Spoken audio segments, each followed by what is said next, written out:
சொல்லுங்க. அப்போ சுவிசேஷம் என்னன்னு பார்த்தீங்க சொல்லுங்க. வேத வாக்கியப்படி நமக்காக இயேசு மரித்து அடக்கமானப்பட்டு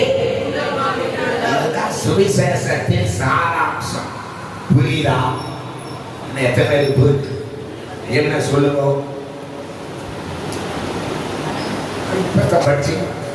சுவிசேஷத்தினுடைய சாராம்சம் இயேசு என் பாவத்துக்காக, மக்கள் பாவத்துக்காக.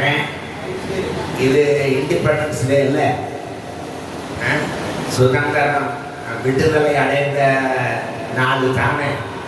அப்போ நான் இதை வச்சே ட்ரெயின் எல்லாம் சீசன் டிக்கெட் இருக்குது.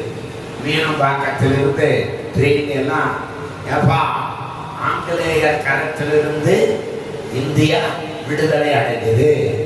ஆனா இயேசுநாதர் ஏன் மரிச்சாருன்னா நம்மள பாவக்கட்டு, சாபக்கட்டு, மந்தக்கட்டு, ஒருத்தர் சொன்னாங்க 18 வகையான கட்டு இருக்குது.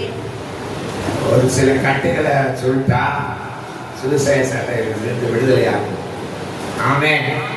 ஏன்னா ஏதாவது ஒரு விதத்தில் மனுஷன் கட்டப்பட்டிருப்பான்.